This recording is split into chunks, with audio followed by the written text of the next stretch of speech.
வாங்க நம்ம சமையல் அறையில் இருந்துக்கிட்டே பேசலாம். எப்படி சமைக்கிறதுன்னும் பார்க்கலாம், எப்படி சில விஷயத்த பேசி கற்றுக்கிறதுன்னும் பார்க்கலாம். வாங்க.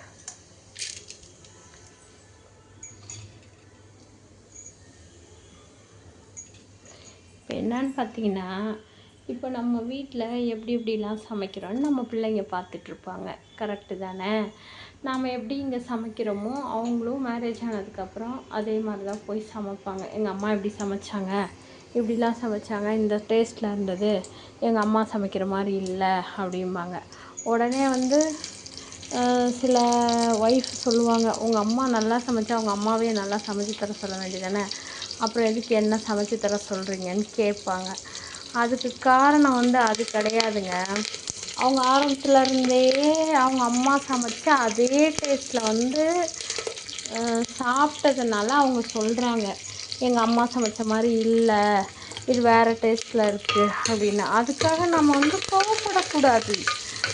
நமக்கு வந்து உங்கள் அம்மா சமையல் எப்படின்னு நீங்கள் சொல்லுங்கள், அதே மாதிரி சமைச்சி தரேன் அப்படின்னு சொல்லணும். அதுவும் இல்லையா, அதை விட டேஸ்ட்டாக உங்களுக்கு சமைச்சி தரேன்னு சொல்லி சமைச்சி கொடுக்கணும். அப்புறம் இன்னொரு விஷயம் என்னென்னு பார்த்தீங்கன்னா, நம்ம வீட்டில் இருக்க பையனுக்காக இருந்தாலும் சரி, பொண்ணுக்காக இருந்தாலும் சரி, 2 பேர்த்தையும் ஈக்குவலாக நம்ம வந்து வேலை செய்ய கற்றுக் கொடுக்கணும். இப்போ இருக்க காலகட்டத்தில் எல்லாருமே 2 பேருமே வந்து வேலைக்கு போகிறாங்க. அப்படி இருக்க பட்சத்தில் 2 பேர்த்துக்குமே சமைக்க தெரிஞ்சால் நல்லது தான். பெண் பிள்ளைகள் ஆண் பிள்ளைகள் அப்படின்னு வித்தியாசம் பார்க்கக்கூடாது. ஏன்னா 2 பேருமே எல்லா விஷயத்தையும் தெரிஞ்சு வச்சுக்கிட்டா நல்லது தான். பொண்ணாக இருந்தாலும் பைக் ஓட்டுறதுக்கு, கார் ஓட்டுறதுக்கு, வெளியில் வந்து போயிட்டு வரத்துக்கு எல்லாம் கற்றுக் கொடுக்கணும். அப்போ தானே வாழ்க்கையில் நல்லாயிருக்கும். இப்போ பொண்ணு வந்து நல்லா படித்து வேலைக்கு போகணும் அப்படின்னு நினைக்கிறோம். ஆனால் வந்து அந்த பொண்ணை பொத்தி பொத்தி வீட்டுக்குள்ளேயே வச்சுட்டு எங்கேயுமே அனுப்பாத, 4 இடம் தெரியாமல் இருந்தா, திடீர்னு அவங்க நாளைக்கு காலேஜ் வீடு படிப்பு இப்படியே போயிட்டு வந்துட்டாங்கன்னு வச்சுக்கோங்களேன், 4 இடத்துக்கு எங்கேயுமே வரலன்னா, நாளைக்கு ஒரு இன்டர்வியூ எங்கேயாவது போகணும் வரணும், பஸ் பிடிச்சி போகணுன்னா கூட அவங்களுக்கு வந்து தெரியாது.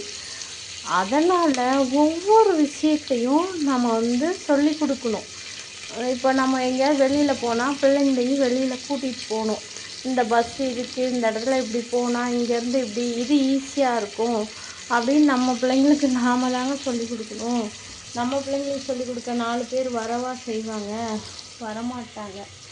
ஏன்னா அவங்கவுங்களுக்கு அவங்கவுங்க வேலை இருக்கும். அவங்கவுங்க வேலையை தான் அவங்கவுங்க பார்க்க முடியும். இதில் அடுத்தவங்களை நம்ம வந்து நமக்கு வந்து யார் என்ன பண்ணுவா எது செய்வா அப்படின்னு காத்துட்ருக்க முடியுமா? கிடையாது.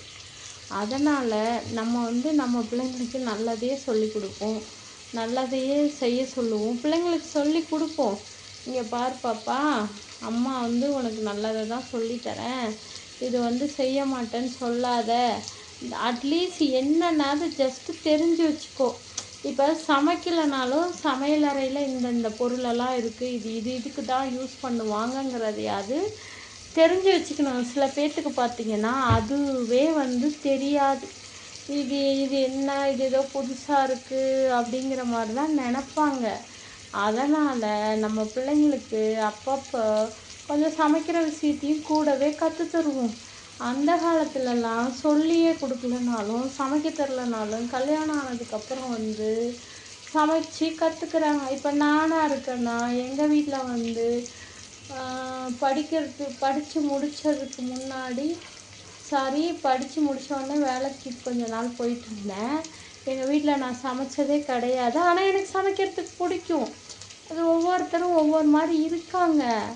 ஆனால் இப்போ இருக்க பிள்ளைங்களுக்கெலாம் கொஞ்சம் சமைக்கிறதுக்கு சோம்பேறித்தனமாக தான் இருக்கும். அவங்க படிப்பு, அவங்க வேலை அப்படின்னு. ஏன்னா நாமளே அந்த வயசில் 23 வயசு வரைக்கும் வீட்டில் இருந்தோம். அவ்வளோக்கா பெருசாக ஒன்றும் சமைச்சு கற்றுக்கல. இப்போ என்ன சமைக்காதையே விட்டுட்டோம்.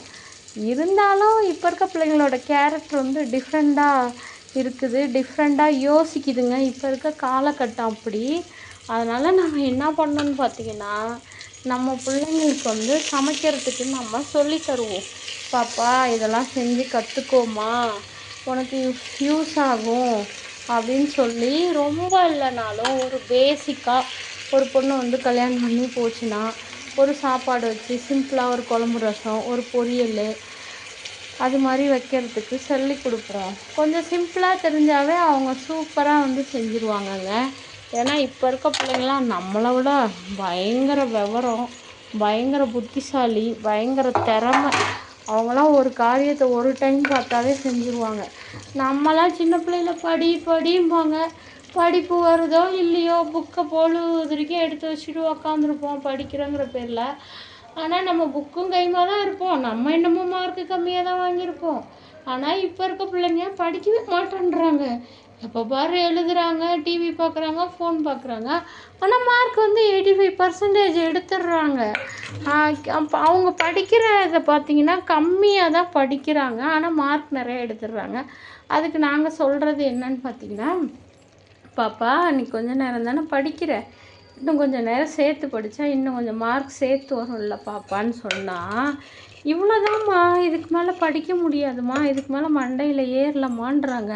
ஆனால் அவங்க படிக்கிற நேரமே கம்மியாக தான் தெரியுது நமக்கு. மார்க்கும் நல்லா தான் வாங்குகிறாங்க. என்ன பண்ணுறது, ஒவ்வொருத்தருக்கும் ஒவ்வொரு மாதிரி தான் இருப்பாங்க. ஒவ்வொரு குணங்களும் ஒவ்வொரு மாதிரி இருக்கும். எல்லா விஷயமுமே வேறுபடும். நம்ம சொல்லுவோம், பாப்பா காலையிலே எந்திரிச்சு படிமா, 4 மணிக்கு எந்திரிச்சாதாம்மா மைண்டில் நல்லா பதியும் அப்படின்னு. ஆனால் இப்போ இருக்க பிள்ளைங்களாம் 4 மணிக்கு எந்திரிப்பாங்களா? எந்திரிக்கவே மாட்டாங்க. ஏன்னா அவங்க நைட்டு 1 மணி வரைக்கும் எழுதுவாங்க, 1:30 வரைக்கும் எழுதுவாங்க, 2 மணிக்கு வரைக்கும். அவங்க காலையில் 7-7:30க்கு தான் எழுந்திரிப்பாங்க. அவங்களோட ஹேபிட் மாறிடுச்சு. ஆனால் படிக்கிறாங்கல்ல, நல்லா படிக்கிறாங்க, மார்க் வாங்குறாங்கல்ல, அதனால் நம்ம சந்தோஷப்பட்டுக்க வேண்டியது தான்.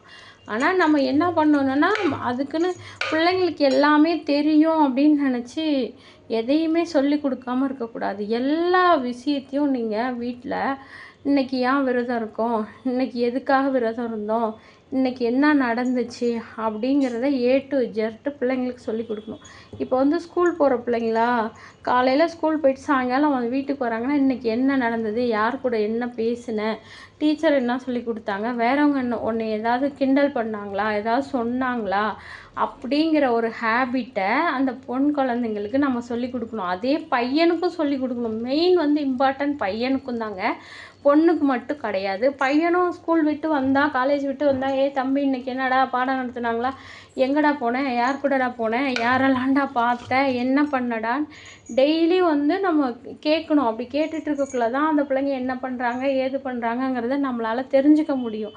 அட்லீஸ்ட் இல்லைனாலும் நீங்கள் என்ன பண்ணணுன்னு பார்த்தீங்கன்னா, உங்கள் வீட்டில் இருக்க பிள்ளைங்ககிட்ட சொல்லிடுங்க, டைம் வந்து ஃபேமிலியோடு ஸ்பெண்ட் பண்ணணும். நீ காலேஜ் விட்டு ஸ்கூல் விட்டு வந்தால் அப்பா லேட்டாக தான் வருவாங்க. அப்பா வந்தோடனே அவங்கவுங்க ரூமில் இருந்து 15 மினிட்ஸ் ஹாலுக்கு ஆஜராகிட்டு இன்றைக்கி என்னென்னலாம் நடந்ததோ 15 மினிட்ஸ் நீங்கள் அப்பா அம்மா கூட பேசிடணும் அப்படின்னு சொல்லிட்டிங்கன்னு வச்சுக்கோங்களேன். அப்பாவும் ஹாப்பி ஆகிடுவாங்க, பசங்களும் ஹாப்பி ஆகிடுவாங்க. எல்லாத்தையும் ஒரு 15 மினிட்ஸ் வந்து ஃபேமிலியில் பேசுகிறப்ப எல்லாருக்கும் ஹாப்பி ஆகிடும். அதில் வந்து யார் இன்றைக்கி என்ன இது பண்ணா அது பண்ணா அப்படின்னு. இப்போ அவங்க காலேஜில் ஒரு நடந்திருக்கோம், அதை நாம் தெரிஞ்சிருப்போம். ஸ்கூலில் ஒன்று நடந்திருக்கோம், அதை நம்ம தெரிஞ்சுப்போம். இப்போ சைட்டில் ஒரு நிகழ்வு நடந்திருக்கும், அதை பற்றி தெரிஞ்சிருப்போம். இப்போ நான் வந்து கிச்சன்லேருந்து ஒரு விஷயத்த சொல்லுவேன், நடந்திருக்கும். 4 பேரும் வந்து கலந்து உரையாடுறப்போ பார்த்திங்கன்னா சில தகவல்கள்லாம் நம்ம வீட்டில் இருந்தே நமக்கு கிடைக்கும். அதனால் நீங்கள் எப்பயுமே வந்து வீட்டில் வந்து காலையில் வேலைக்கு போகிறாங்க, அவங்க 10 மணிக்கு வராங்க, ஸ்கூலுக்கு போகிறாங்க 5 மணிக்கு வராங்க, ஆஃபீஸ் போகிறாங்க 7 மணிக்கு வராங்க, நம்ம வீட்டிலே தான் இருப்போம். அவங்க 4 பேரும் நம்ம ஒன்றா ஒரே இடத்துல உட்காந்து ஒரு 10 நிமிஷம் ஒன்றா பேசுகிறப்ப, மனம் விட்டு பேசுகிறப்ப யாருக்கு என்ன இருக்குங்கிறது நல்லா தெரிஞ்சு புரிஞ்சிக்க முடியும். ஓகே, பாய், தேங்க்யூ.